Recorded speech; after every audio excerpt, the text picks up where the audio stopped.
해서 학생들이 골고루 들어오도록 한다면은 서울대학교 학생들의 구성이 다양해지면 다양해질수록 창의성이 제고될 것이다.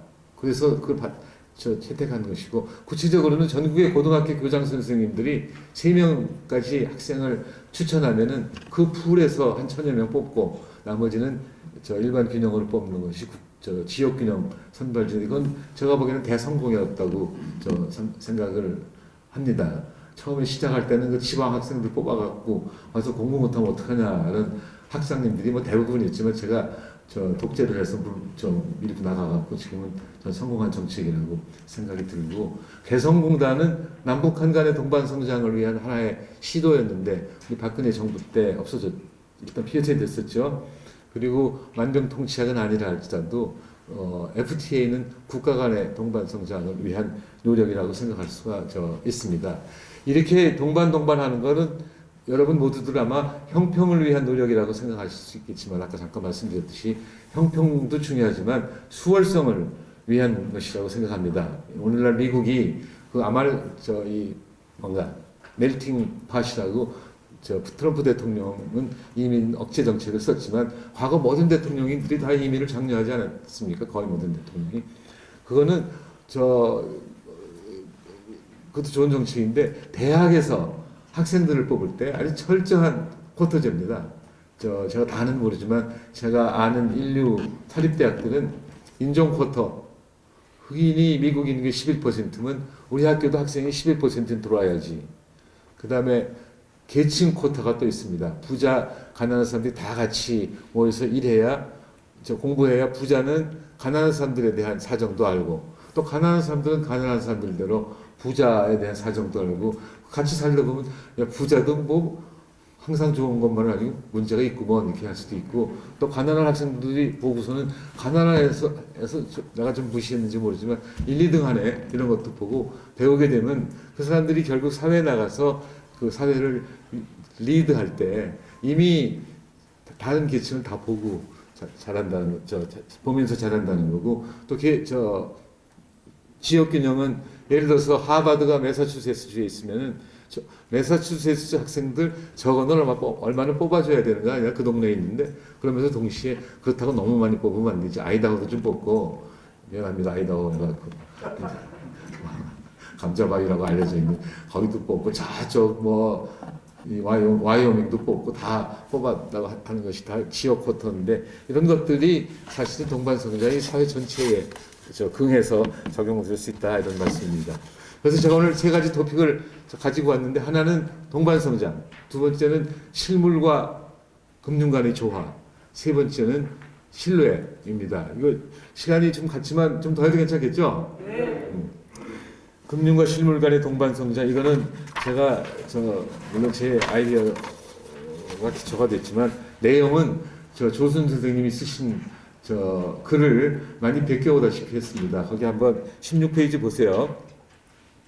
거기 푸트노트에 여기서의 금융과 실물의 균형과 조화에 관한 논의는 조순 선생님이 쓰신 자본주의 경제의 지속적 발전을 위한 경제 운영의 원리, 학술원 논문집 제54집 4집 제1호에 크게 한 2페이지에 걸쳐서 크게 의존하였다 이렇게 말씀드렸는데, 이게 벌써 2015년에 나온 건데 이걸로 책을 크게 하나 쓰시겠다고 그러시더니, 트럼프가 대통령 되니까 이 자본주의 그냥 그대로 못 보겠는데 트럼프 다 지난 다음에 한번 다시 씁시다 그러시더니 아직까지 안 나왔는데 아마 책으로 크게 내실 걸로 생각을 합니다. 자, 그러면은 이게 무슨 뜻이냐면은, 이것도 제가 설명하는 것보다는 여기서 부분 읽어드리는 것이 더 설득력이 있을 것 같아서 한번 읽어드리려고 생각을 합니다. 16페이지 보세요. 금융과 실물도 동반성장해야 합니다. 다시 말해서 경제의 금융 부분과 실물 부분이 조화와 균형을 유지해야 됩니다. 자본주의는 성숙해질수록 금융 부분이 커지는 경향이 있습니다. 그래서 실물 산업 중심의 경제가 금융 산업 중심의 경제로 변할 수 있습니다. 특히 금융 부분이 지나치게 비대해지면 경제의 금융화가 나타나면서 경제를 산업 자본주의에서 금융 자본주의로 변화시킵니다. 금융 자본주의는 역사적 경험에 의하면 거의 예외 없이 국민 경제에 많은 폐단을 만들어내고 끝내는 큰 재앙을 불러왔습니다. 다음 문단. 경제 과도한 금융화는 실물 부분을 위축시키는 결과도 가져옵니다. 금융의 활성화는 실물 부분의 발전보다 훨씬 더 빠른 속도로 이루어집니다. 두 부분의 발전 속도의 차이는 투자자들이 실물 부분 투자를 피하고 당장의 일확천금을 노릴 수 있는 금융 투기로 쏠리게 합니다. 요새 증권시장 보면 이해하시죠? 저희 집은 주식이 하나도 없었습니다. 제가 삼성전자 800만 원 가지고 있던 거를 총장 되는 날 팔아버렸어요. 2022년 7월 달에. 안 팔아도 되는데 전 총장 내 팔아야 되는 줄 알고 무식하게 팔아버리고 다음에 하나도 안 샀는데 저희 딸이 지난 가을부터 주식을 시작했어요. 그래갖고는 지금까지 누적적으로 한 800만 원, 900만 원 투자해갖고는 지금 1200, 300 됐으니까 수익률 괜찮은 거죠. 솔직히 말씀드리자면 제가 몇 가지 가르쳐 준 것도 있는데 김용기 대표한테 배워갖고 가르쳐 주면 수익률이 마이너스 20%다. 하여튼 지금 그 노처녀가 8, 900 투자해갖고 1200, 300 벌었으면 많이 번 거 아니에요? 그래서 많아요 지금. 또 걱정됩니다 지금. 지금 그걸 여기다 써놓은 거예요. 그 다음 보세요. 그 다음 문단. 또한 금융자본주의에서는 일반인들도 종래의 경시하려는 의지, 즉 근검 절약이나 양입, 위출 또는 제출 등 전통적 경제 원칙을 우습게 여긴다. 따라서 최고의 수재들이 일반 기업을 경시하고 제조업이나 일반 서비스 산업에는 관심 없이 금융가에 몰려와서 금융공학에 몰두한다. 이런 거 동의하시죠? 지금 하버드 나와갖고는 제일 잘 가는 사람들이 30대, 20대 중반에 그 월스트리트 가갖고 15년 내지 20년 잘 벌어갖고 45세부터 죽을 때까지 즐기는 거예요. 이게 제일 하버드 졸업생이나 그 소위 아이비리그 졸업생들이 원하는 겁니다. 그럼 제조업은 누가 하냐? 그거는 뭐 외국에서 많이 오잖아. 인도의 최고머리, 한국의 일본, 중국의 최고머리들이 와서 제조업은 담당해주고 우리들은 금융업에 종사하면 되잖아. 이런 식의 아이디어인데 사실은 이게 크게 위험한 것이라고 저는 믿습니다. 지금 세상이 코로나 세상이 왔다 할지라도 또 2008년에 글로벌 금융위기가 왔다 할지라도 항상 제일 그래도 잘 나가는 나라는 저는 일본하고 서독이라고 생각합니다. 작년에 경제 성장률이 어떻게 됐는지 저는 기억이 안 납니다만 일본하고 서독은 아주 튼튼한 제조업 때문에 마음대로 해라. 그리고 굉장히 잘 될 건데 지금 미국은 아마 상당히 그 걱정이 많을 것이라니까 생각을 하는데 그 다음 문장 한번 더 읽어 문단 17페이지 두 번째 문단 한번 보시죠. 이거 너무 강한 표현 같은데 그래도 조순 선생님이 말씀하시는 거 맞을 거예요. 한번 보세요. 두 번째 문단. 경제의 금융화는 부와 소득 분배의 양극화를 가속시킨다. 상위 1%를 위한 경제의 길을 더욱 단단하게 포장한다. 1% 경제는 끝내 1% 정치를 만들어낸다. 금융자본주의는 금융경제 플루토크러시와 전제정치 오토크러시를 초래한다.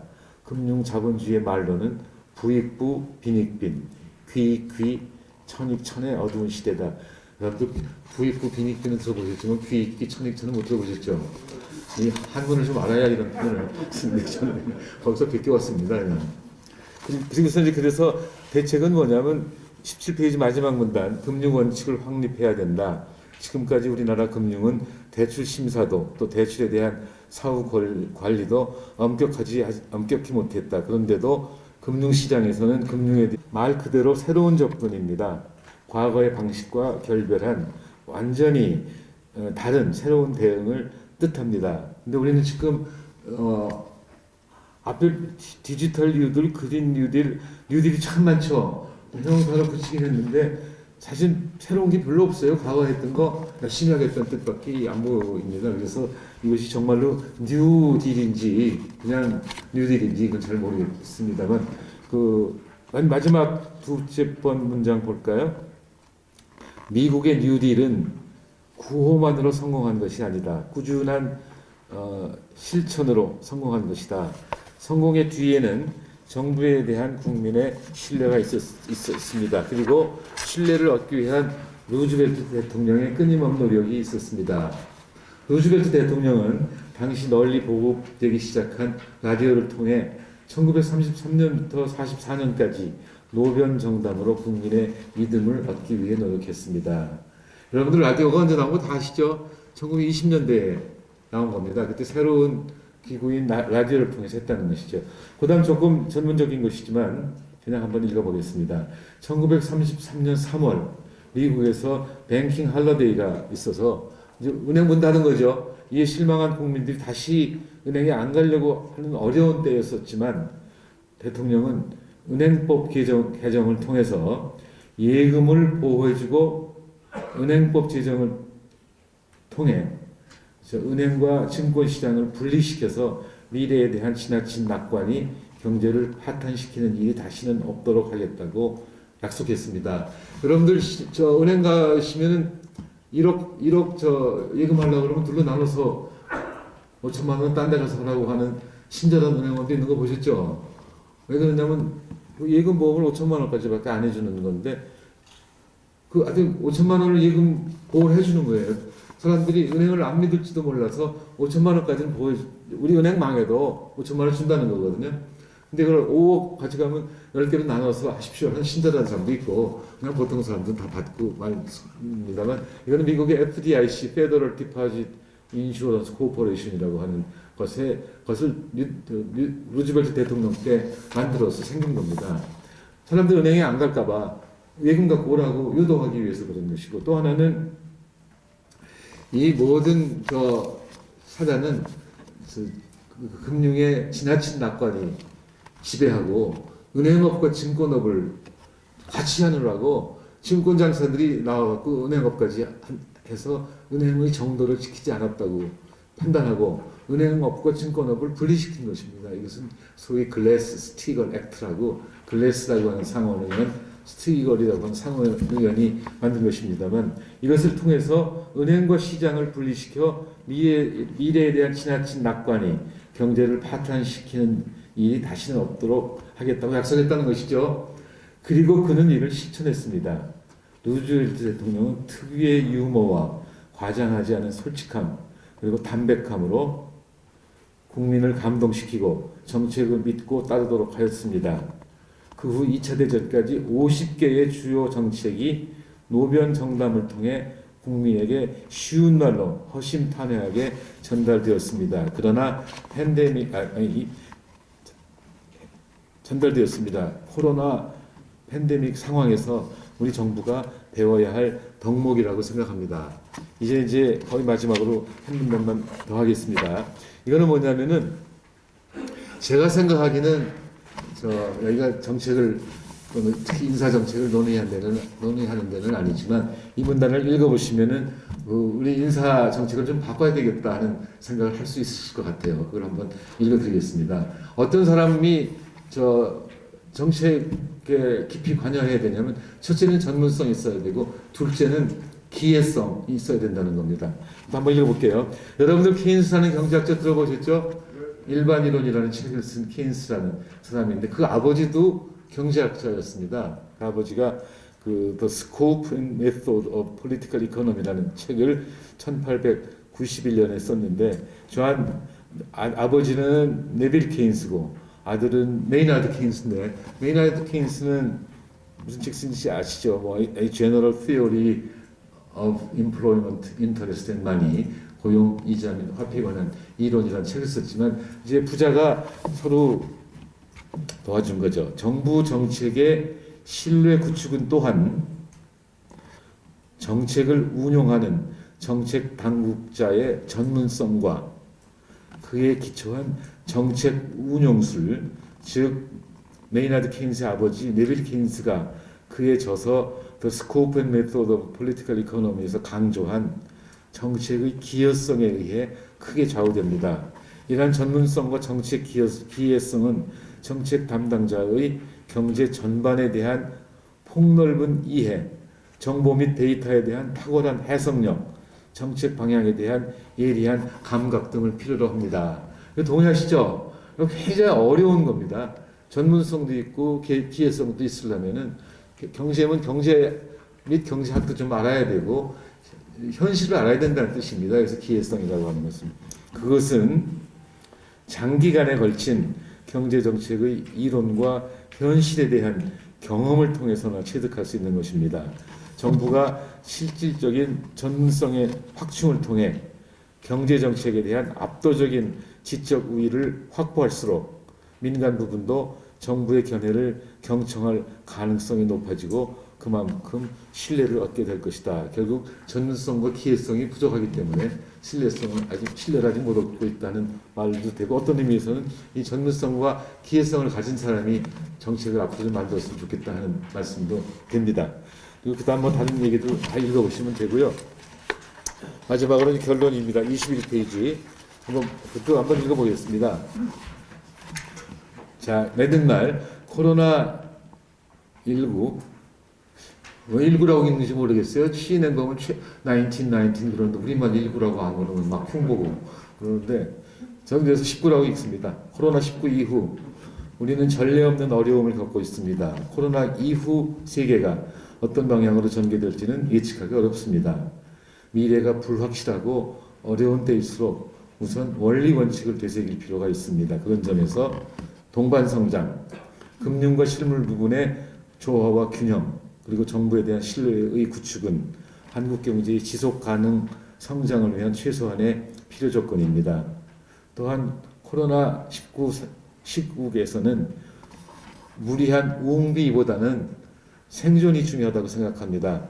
불확실성이 가득한 세상에서는 크게 일을 벌이는 것보다는 다소 보수적으로 일하는 것이 좋습니다. 그래서 마지막 문장, 미래에 관한 비전을 가지고 확고한 전략 위에서 단기적으로는 어려움을 극복하고 장기적으로는 내실 있는 개혁을 해야 합니다. 이렇게 했는데 이거 저 굉장히 열심히 준비한 글입니다. 그러니까 저 지금 시간이 없어서 다 설명은 못 드렸지만 여러분들이 좀 댁에 가서 한번 읽어보시고 저하고 이 생각을 공유해 주시면 고맙고 오늘 이 저 강의에 의미가 있지 않았나 이렇게 생각을 합니다. 혹시 저 미심쩍은 거나 궁금한 거 또 코멘트 하실 거 있으시면 말씀하시면 제가 성실하게 답변 드리도록 하겠습니다.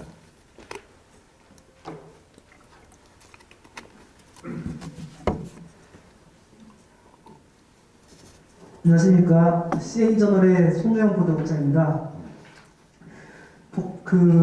총리님께서 동반성장 말씀하실 때마다 농담으로 하시는 게 빨갱이라는 말을 많이 듣는다라고 말씀하셨는데 막상 이해를 하고 나니까 완전히 반대되는 개념이라는 걸 드디어 알았습니다. 현재 경제 활력이 많이 떨어지고 있고 저성장 상태가 심화되고 있고 이를 극복하기 위해서는 중기적으로나 장기적으로 해결책이 필요한데 그 방법은 동반성장이다라고 말씀하셨습니다. 그 동반성장은 있는 자의 것을 뺏는 게 아니라 분배 구조를 공정하게 만드는 것이고 또 분배 구조를 바꾼다고 해서 기존에 가지고 많이 가져가는 사람이 덜 가져가는 게 아니라 그 사람도 더 가져가고 못 가져가는 사람이 없이 다시 가져갈 수 있는 구조를 만들어야 된다고 말씀하셨습니다.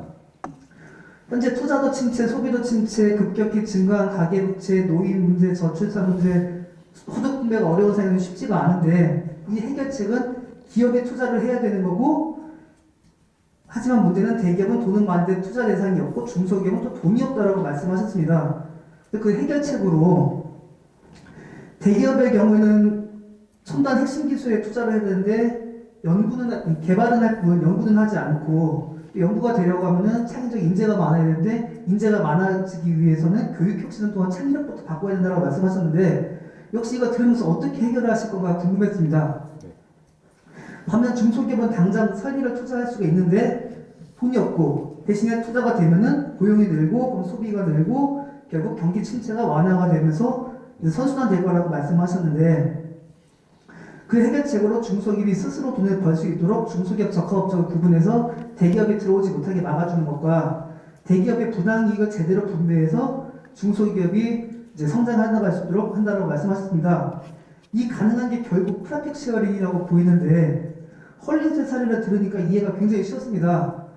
그 기업이라고 할 때는 일반적인 사람들은 쉽게 와닿지가 않는 반면에 헐리우드 얘기를 말씀하셨는데 거기는 일반인도 들어가가지고 경제적 계층이 바뀔 수 있는 기회가 있다라고 봅니다. 이런 식으로 민간에서 적용된 사례거나 정책적으로 적용된 사례 또는 뭐 해외 등의 프라핏 쉐어링이 적용된 사례를 좀 들어보고 싶습니다. 네, 제가 다 이해는 못했습니다만 첫째는 교육 어떻게 혁신하려고 그러냐 이렇게 질문하는 걸로 봤어요. 첫째 번 질문 맞습니까? 교육 혁신을 통해서 네. 창의성을 키우고 네. 창의성이 키워지면 그 R&D에서 R 부분이 드러나고 결국 대기업의 투자 증가에 기여할 것인데 네. 교육을 어떻게 혁신할 거냐고 물어보시는 거죠? 아니, 맞아요? 총리께서 말씀하신 그 중소기업의 그 총리님께서 말씀하신 중소기업의 그 소득 분배를 하게 되면은 중소기업이 투자가 늘리고 결국 고용이 늘고 소비가 늘면서 중소기업은 그대로 성장을 하고 대기업이 중소기업 중에 들어가가지고 남의 걸 뺏어가거나 그런 게 아니면은 성장하기 위해서 자연스럽게 그 연구 쪽에 투자를 할 것이고 연구를 투자하기 위해서는 당연히 교육 쪽에 관심을 갖고 그로 인해서 해결이 될 거라고 생각하신다고 말씀드렸습니다. 글쎄, 그러니까 그 보충 설명을 드리자면은 이제 제가 대답하기 쉽게 하려고 질문을 제 중심으로 바꿔놨습니다. 교육 어떻게 혁신될 거냐? 저는 뭐 딴 데서 많이 썼습니다만 지금 교육을 일단 바꿔놔야 되는데 지덕체, 지도 못하고 덕도 못하고 치도 못하는 최덕지로 바꿔야 된다고 생각합니다. 그래서 건강한 신체에서 건전한 정신이 나온다고 그러지 않았습니까? 그래서 저는 아주 철저하게 체육부터 하고 그 다음에 덕육하고 지육해야 된다고 생각합니다. 사실 지금 과거의 지식교육이라고 하는 것은 거의 할 필요도 없을 정도로 인터넷 누르면 다 오는 거고 체육 덕육은 따로 배워야 된다고 생각이 들어요. 물론 집에서도 할 수가 있겠습니다만 제가 여기 계신 분들한테 한번 설명한 적은 있습니다만 영국에서 제일 좋은 사립학교가 이튼 칼리지라고 그러지 않습니까? 이 사람들은 이맘때쯤 가서 보면 학생들이 진흙탕에서 반바지 입고 반소매에 레슬링 하고 있습니다. 이튼 칼리지가 윈저 성 부근에 있어요. 런던에서 북서쪽으로 좀 가면 있는데 영국의 이 거리라는 게 굉장히 춥습니다. 거기서 레슬링을 할 정도로 체육을 강조하는 것이죠. 전 그래서 저희 체육을 중요시하게 된다고 생각하는 것이 영국이 제일 체육을 중요시하고 또 초중등 교육이 제일 잘 된 나라라고 저는 생각을 하는데 적어도 제 기준으로 봐서는 양적으로는 그 멜팅 팟인 미국에 비해서는 부족할지 모르지만 창의적인 아이디어가 영국이 제일 많이 나오는데 그게 우연의 일치인지는 모르지만 체육 중심으로 했으면 좋겠고 그 다음에 아까 제가 그 지역균형 선발이 형평을 위해서도 그렇지만 사실은 수월성을 위해서도 좋다고 생각을 했는데 가끔 학교를 다 다양하게 해야 되는 것이죠. 저는 평준화 교육에 대해서 반대입니다.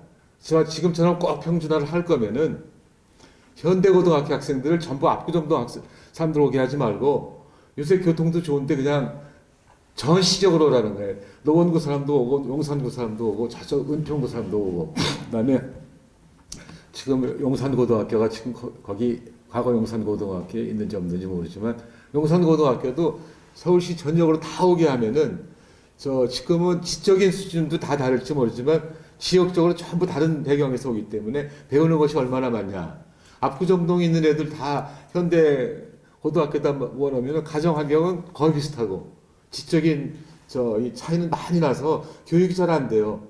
3분의 1은 자고 3분의 1은 공부하고 3분의 2는 자고 그러면 3분의 1은 몰라서 자고 3분의 1은 너무 쉬어서 자고 3분의 1만 그냥 배울 게 있어서 하는 교육은 옳지 않다는 생각이 들어서 평준화 반대하지만 뭐 평준화 꼭 하려면 그래도 학생의 집안 배경을 다양하게 만드는 것이 좋다 하는 생각을 하고 그 다음에 언어가 이제 중요하다고 생각합니다. 언어는 사고의 도구고 사고가 모여서 사상이 되고 사상이 모여서 문화가 되는데 지금 우리의 지금 언어 교육이라는 것이 너무 떨어져 있어요. 제가 사실 총장 되자마자 제일 먼저 한 것이 서울대에 그 말하기 교육하고 글쓰기 교육 프로그램을 만들어서 참 많은 연구 교수를 뽑아서 아직까지도 잘 하고 있다고 생각이 드는데 여기서 다 말씀드릴 기회는 없지만 이런 거를 통해서 교육 혁신을 해야 되고 그다음에 아까 그 말씀드린 것 중에서 예를 들자면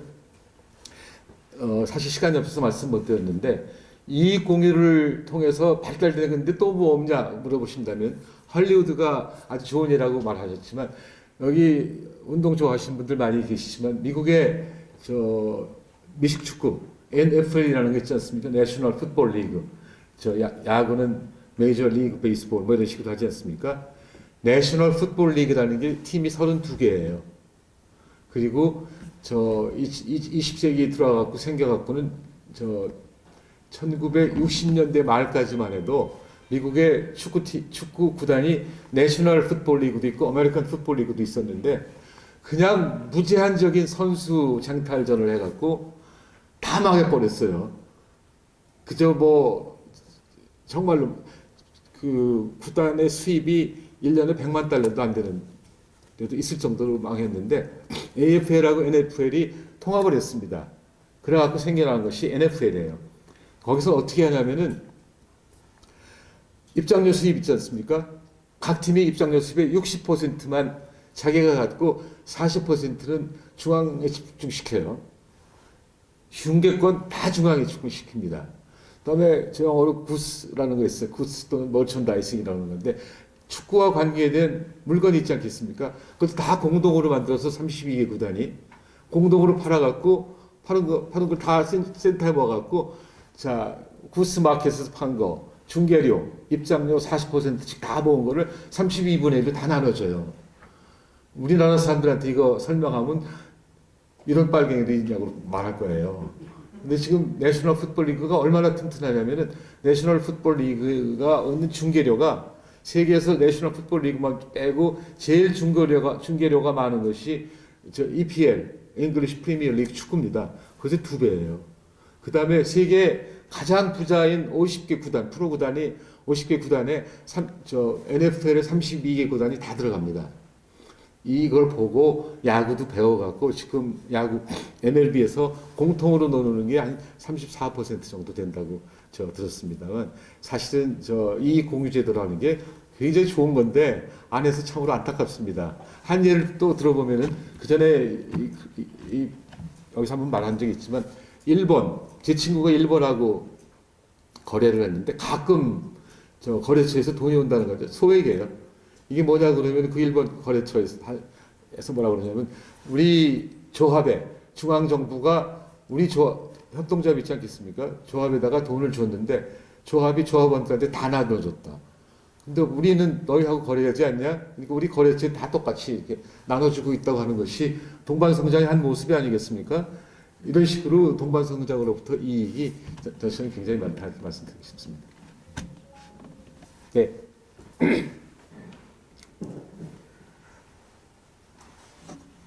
네, 저는 한국도시재생위원회 김종영이라고 합니다. 동방성장한 모태가 저는 생각할 때는 프랑스 대혁명부터 시작되지 않았나 생각합니다. 그때부터 이제 평등, 불공정부터 이제 싹이 터서 오늘날 지금 동방성장이 탄생했다고 보는데요. 현재 우리나라 국면 문제는 가장 중요한 게 지금 주택정책이라고 생각합니다. 주택정책을 하기 위해서는 토지 공개념 헌법상 우리가 헌법상 규정되어 있듯이 토지 공개념을 적용을 해서 주택 문제를 해결하는 방안이 있고, 그 다음에 두 번째는 가장 중요한 게 지금 청년 문제인데요. 청년 문제를 해결할 수 있는 동방성장할 수 있는 기틀이 될 수 있다고 생각합니다. 청년들한테 희망을 줘야 됩니다. 지금 현재 희망이 없는 상황이다 보니까 계속 출산 문제 내지는 이런 문제가 확대되는데 가장 국가의 큰 과제 중에 하나라고 생각합니다. 그러기 위해서는 가장 중요한 게 지금 청년 문제 같은 경우는 아까 동방성장 같은 경우 직결되지만은 현재 하나의 지금 정기조가 정기직을 그걸 없애는 방안이 얼마든지 있다고 생각을 합니다. 그게 바로 동방성장 가는 길이라고 생각을 하고 있는 중이고요. 또 세 번째는 이것은 굉장히 얘기가 좀 길어질 것 같아서 생략하겠습니다. 네. 자, 이상입니다. 네. 글쎄, 저 질문을 제가 정확히 파악했는지 모르겠습니다만 동반성장 아이디어는 프랑스 혁명에서 나왔다고 이해할 수도 있겠지만 이게 여기 계신 김철호 교수한테 배운 건데 제가 어릴 때 저 스코필드 박사한테 신약은 많이 배웠는데 구약은 하나도 안 배웠어요. 근데 저 우리 김철호 교수 보고 저 성경을 많이 아니까 구약에 뭐 동반성장 아이디어 없어? 물어봤더니 룻기 2장 15절부터 18절까지의 그 동반성장 아이디어가 있어요. 저 거기 이제 보아스라는 사람이 청년들한테 저 추수하라고 명령하면서 추수할 때 여기 있는 이 저 여성 룻한테 그 이삭을 죽게 해라.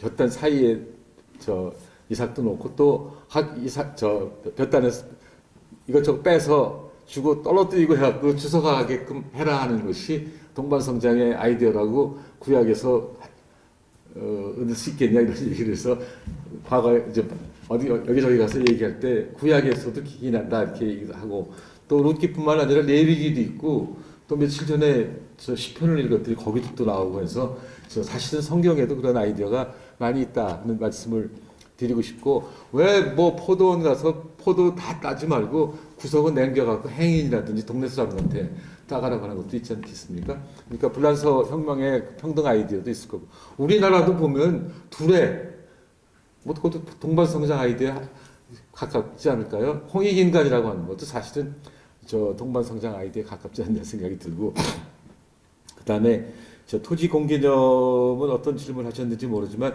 제가 우리의 그 부동산 문제가 너무 심각한 가운데 그 1989년인가 90년인가 이제 토지 공개념이라는 아이디어를 조순 부총리가 발표하셨어요. 그때 제가 저 신문에 한번 그 지지하는 글을 한번 쓴 적이 있습니다. 아주 크게 조선일보였는데 동아일보나 기억은 안 납니다만 그렇다고 제가 뭐 다 저 헨리 조지처럼 하자는 얘기는 아니에요. 그렇지만 지금보다는 토지 공개념이 더 필요하다.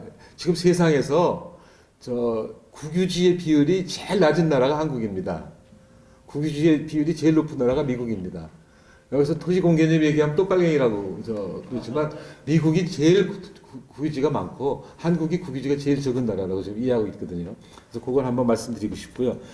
아, 청년 문제는 너무 어렵습니다. 이거 청년들이 잘 되려면 그 청년들 자체도 잘 돼야 되지만 역시 이거는 지금 청년이 누굽니까? 20대가 청년인지 30대까지 청년인지 잘 모르겠지만 세대 간의 동반 성장을 연구해야 되지 않냐 생각이 드는데 아까 말씀하신 컨텍스트에서는 제가 만족할 만한 답을 드릴 게 별로 없습니다. 미안합니다. 말씀해 주신 정원찬 이사님께 큰 박수 부탁드립니다. 고맙습니다.